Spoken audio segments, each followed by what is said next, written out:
Now this is a photograph of one of the projects.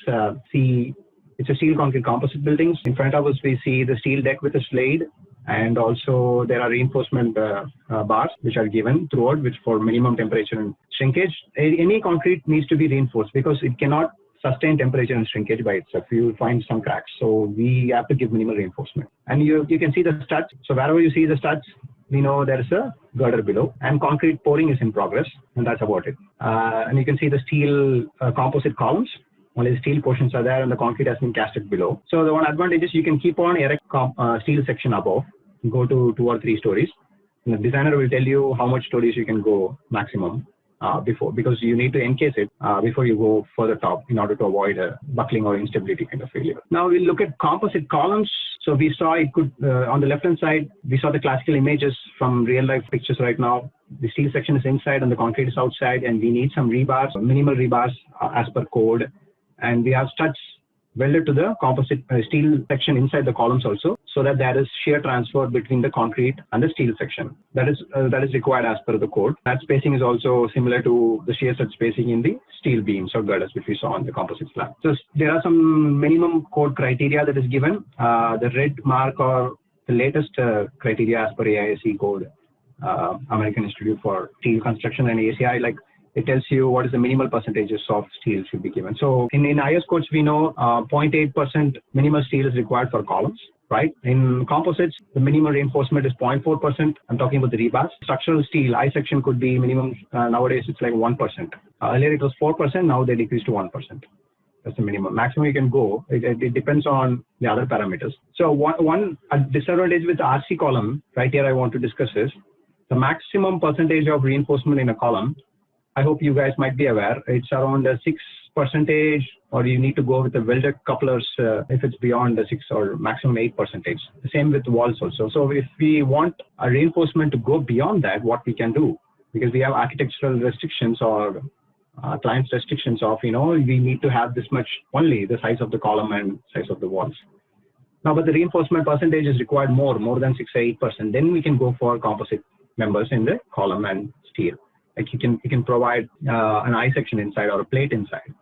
Now the reinforcement percentage, in terms of percentage, if you look at the steel section, could be around 8% or 6% or 10%, which is more than the allowable for code limit for the rebars. Now the second type of column is steel tube outside, which could be circular or rectangular or square or anything, and it's filled with concrete inside. Of course, again, we need studs inside for the shear transfer. And one advantage is the concrete tube, even though it is very thin, it cannot buckle like we see in the left side of the image. So there are 2 buckling modes, and if it's a normal steel tube, you can see a classic case of buckling. There's an inflection point. But when it's filled with concrete inside, obviously the buckling load is very higher. Like it has restraints, right? It cannot buckle inside, and it has to buckle outside, which could be higher than the load which is required on the left side. So we can design to prevent this kind of buckling also by taking advantage of the restraint inside. Now, as I told you, composite shear walls, and this image on the right side is also from the project, where you can see the dark portion is the steel plate only. So this is a shear wall. The formwork is getting ready around it. To see, it's a huge steel plate that is going inside the composite shear, inside the shear wall. And there are minimum reinforcements, vertical reinforcements we need to be giving on the outside, which needs to be tied with the tie bar or stirrup. And we are doing lateral confining here, like individual vertical rebars has to be confined with the lateral ties.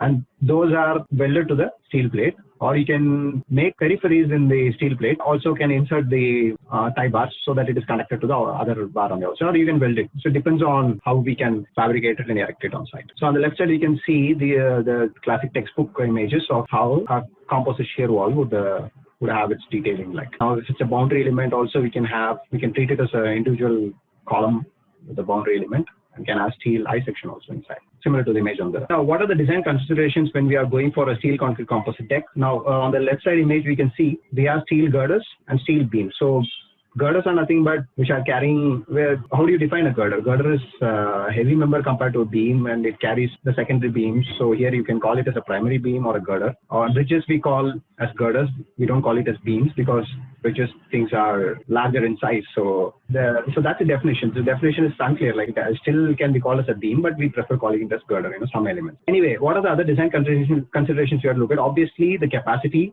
of the floor system, the composite system, and the service requirements, which includes what is the deflection limit. So we have L by 240 or L by 360 given by our codes, particular length.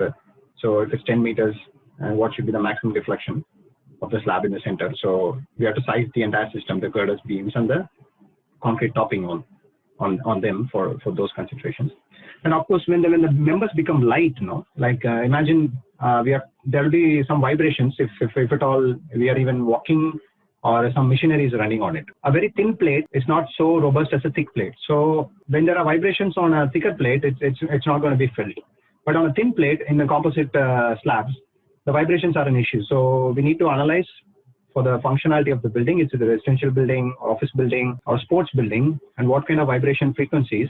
And we need to make sure our slab systems are designed for that. It should not be vibrating. That's the bottom line. So again, there are some architectural MEP considerations. You can see there are some web penetrations in the girders, MEP pipelines, things run along in a system, and we need to check the reduce the shear capacity of the member where there are peripheries or where these kind of penetrations. And the connection should be bolted connections, or how we are connecting it with a steel plate or an angle, or we are directly welding it. These are the things we need to consider. Now, pre-composite and post-composite action. So before the concrete is set on the top, it is still a dead weight because the composite action is not yet, because the concrete has not yet hardened. So when the concrete is poured and it needs minimum number of days to set, till then, only steel is taking care of the entire load that is coming on. So that case we need to analyze. And when the concrete sets only, it acts as a single combined unit as a composite slab. That is a post-composite action. So we need to look at those two cases during design. And obviously, we talked about the number of shear studs required, and we need a full composite action or partial composite action, depending on our deflection and strength criteria, and creep and shrinkage effects, which we need to see for composite columns, because that's going to be heavily loaded. And you know what is creep under constant dead load, the concrete will experience more strain at some point of time. So these are important in concrete columns or vertical members or concrete shear walls. And there's a need for camber. The camber is, I've drawn blue lines in a curved way. So these girders are actually cambered. Cambered is we are giving a predetermined uplift during the fabrication of the member itself, so that it is arched a little bit upwards, like 20 mm or 40 mm in the upward direction, so that when the dead load is acting, it comes down to a neutral position rather than going much below. You get my point? So that's a deflection limit, and usually camber is given. The amount of camber that we give, how do we decide it? It's around 70 to 80% of the dead load deflection. Consider the dead load of the building, the slab, tiles, finishing materials, and all that. So for that load, what will be the deflection that is going to be experienced by the girders? And you camber 70 to 80% of that, so that when the actual dead load comes into play, the deflection is not so much below, right? We arrive at a neutral point, and if further load is increased for strength criteria, like at ultimate state, then it will go below the deflection, again within that ultimate state limit. This kind of cambering is usually done with, easily can be done with steel. Of course, with concrete you can do, but it's not generally practiced. But with steel we can do. And there are requirements for fireproofing. As I told, steel is not very good with taking fire, so we need to apply spray applied fireproofing material around the steel member below. The top we have concrete slab, which has some certain fire resistance characteristics, and steel is exposed, so we need to have some sort of coating to prevent it from fire damage. And obviously there's something called construction sequence analysis for tall buildings, and how we are erecting and what vertical members are getting loaded first, how much, which is related to creep. So that's a topic that is on an advanced level we can discuss. So I think we have about 5 more minutes. I'll take 5 more minutes exactly to finish up. So this is an example of, so this is a snip from the overall plan, a typical plan, from the images of the building that we saw. I don't know how much you can see it clearly, but you can see the composite columns. There is an I section inside the, and then there's a concrete column. So that is the way composite columns are represented.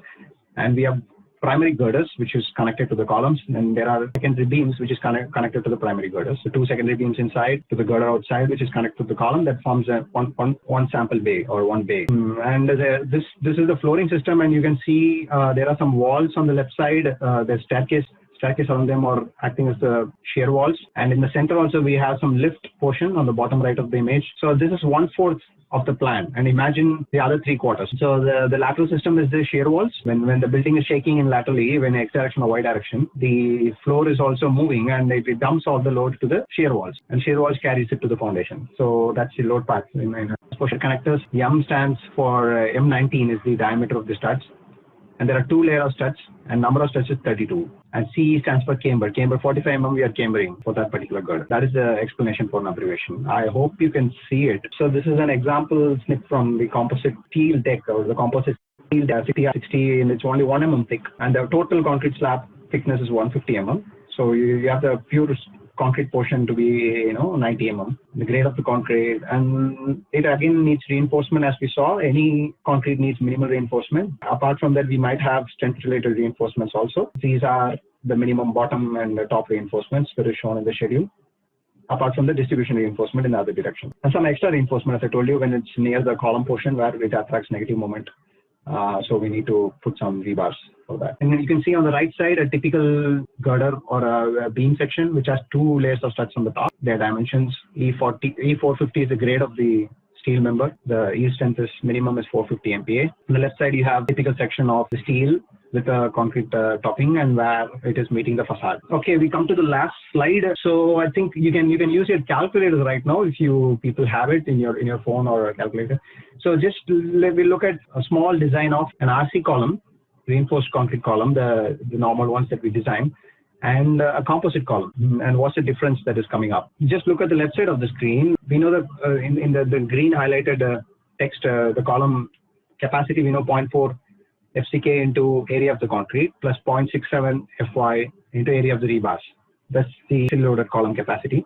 So we are looking at the very simple most case. This code is per the IS code, IS 456 design values, like which most of us would have done, or it's easy to do. So I have a case here. The design load is like say 5,000 kilonewton, which is factored. The design load is already means factored load. The grade of the concrete is M40. The grade of the rebars is FE500. Now I'm taking a column size of 400 by 700. The area of the column is 400 into 700. You get some number which is seen on the screen, and I'm providing minimal reinforcement. So 8 members of T20 to T20 diameter rebars. So that comes to be 0.9. Our minimum is 0.8. So for the column, I'm giving the minimum reinforcement and finding the capacity as per IS code for a concrete column only, a reinforced concrete column.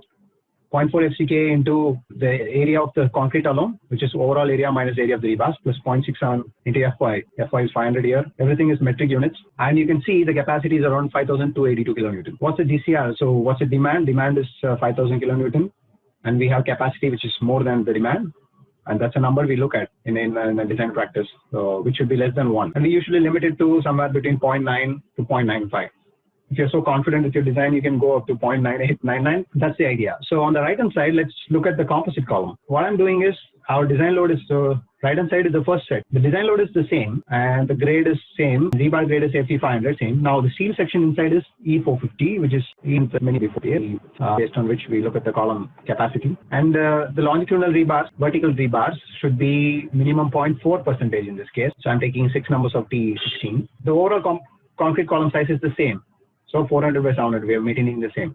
Now structural steel portion, I'm taking a steel which is like I section, which is 200 mm wide, 300 mm deep. 12 mm is the thickness of the flange and 10 mm is the thickness of the web. The area of steel is that. Now our IS 11384, which is the code for composite columns, gives you a capacity formula like this, the highlighted thing. It's again 0.4 FCK into area of the concrete alone, plus 0.67 FY into area of the rebar, which is similar, and plus obviously the remaining portion is the structural steel. So that's 0.87. 0.87 comes from 1 by 1.15. So 0.87 into FYS is the yield strength of the steel section, which is 450 into area of the steel. Now for the same size, we're introducing structural steel, and of course there's a small premium that we are paying for it. But well, let's hold on. Let's look at the second case also. In the first case, composite column capacity should be 7,000, and now the DCR is, for this case, is 0.71. Now for the previous case, RC column on the left side, we saw DCR is 0.95.